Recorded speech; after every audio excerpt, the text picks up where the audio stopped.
If you're teaching light, then I have some really cool science stations that you can use with your students to help them understand how light reacts when it gets through different parts of matter, how it is transmitted, reflected, and absorbed. Hi, I'm Christy. I'm a middle school science teacher with over 25 years experience in the classroom, and I love helping other teachers empower their students to take more ownership of their learning. So let's talk about those science stations. For the light science station, I have them do 4 different science stations. And the whole time, I'm having them think about the question, how does light behave when it interacts with different types of matter? So in science station A, what I have them do is I have them play around with light. They're looking at light through a magnifying glass, and I'm having them put the magnifying glass on top of the happy face, having it be close, draw what it looks like, have it be far away, draw what it looks like. Then we get into different types of materials that are opaque, transparent, and translucent. And I have them use a flashlight. Now, I was lucky to get these little flashlights here, but any flashlight will do. You could even have them use the flashlights on their phone. So they have a flashlight here, and they first look at the materials, like we have colored plastic, we have colored tissue paper, aluminum foil, I have a mirror in here, paper towels, and a plastic bag. I also have them look at their hands and their notebooks. And they're trying to figure out, is that material opaque, transparent, and translucent? They make a prediction of what the light's going to do. Then they shine the light onto it to see what happens. Does the light go through? Does it go through all the way? Is it less bright as it goes through it, or does it not go through at all? So that's a little fun activity, and that's Science Station A. For Science Station B, we're using light boxes, and I want them to look at what happens to light when it comes in contact with a convex lens and a concave lens.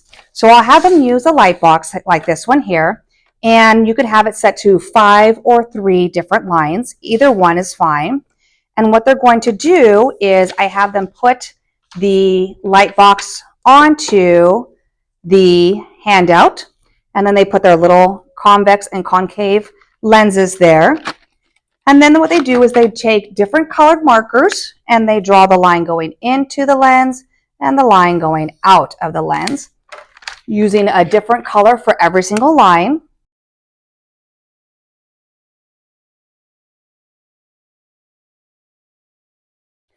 And when they're done with the one lens, they then move it down, put the other lens in. Same thing, line to the lens and then line away, using a different color for every line. So here they can easily see how the different lenses work, and then I have them write a compare and contrast summary for that. So that is Science Station B. For Science Station C, we're again working with light ray boxes, but this time with a mirror. So I already have a protractor written on here, drawn on here, so that way they can easily see it. In this case, I'm having them just use a plain mirror, a straight mirror, not a convex or concave one. And what we're doing is we are looking at the angle of reflection for this case. So I want them to see what is the angle of reflection when you move the mirror on a different parts of the protractor. You could also have a station after this where you have a convex and a concave mirror. I only had 4 light ray boxes, so I had 2 for my Science Station B and 2 for my Science Station C, because I have 2 groups going through them. If you have more light ray boxes, then I would highly recommend making another one where you have convex and concave mirrors. But for this one, what they do is they put the light ray box on it and they have just the one ray going into it. And I have them use a flat, again, plain mirror, straight mirror, and they are drawing the light waves going in and coming back.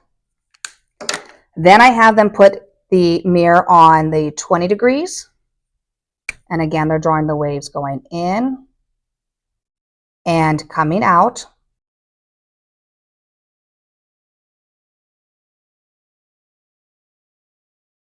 And then I have them go to 40 degrees, waves going in waves coming out.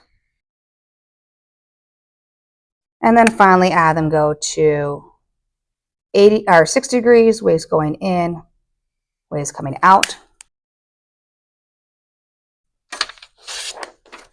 And so then they go ahead and answer the question below, which is talking about what did you notice about the angle the light goes into the mirror and the light goes out of the mirror. What did you notice about that? So that is Science Station C. In Science Station D, I want them to learn more about light absorption in the oceans as you go farther down. So they have an article about fishes and why fish are a certain color and what happens to those colors the deeper you go. And then they have to answer the question at the bottom. If you were a fish living at the depth of 200 meters, what color would you want to be and why? And then on the back, it has another reading, and this reading just reinforces the idea of absorption, transmission, reflection, about opaque materials, about translucent and transparent materials. And then the second part of Station D is they have to look at the pictures here and identify what is being shown. Is there reflection, refraction, absorption, or are there different types? Maybe there's more than one. So for example, here we have a green tree. Now, I don't have the color version here. You could make the color version though, but you can see some light's going out, but some is not.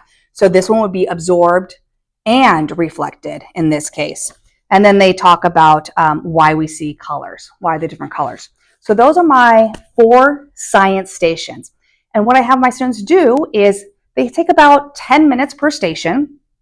At the end, they then write a CER answer to the question of how does light behave when it comes in contact with different forms of matter. So I'm hoping that their claim is going to say something about how light is absorbed, is reflected, is transmitted. And then their evidence they're using the different evidences from their stations, talking about what happened when they were at the lens station, what happened when they were at the mirror station, what happened when they were at the Station C, where things were being absorbed and transmitted, but there was transparent and translucent materials. So I'm having them use their science stations as their evidence, and then their reasoning comes into what they know about light. And they can even use Station D's information for helping with their reasoning of why light is acting that way. So that's the simple way to do some light science stations to help your students understand light waves and how waves are reflected, absorbed, and transmitted. If you enjoyed this video, don't forget to like and subscribe and come back for more videos just like this.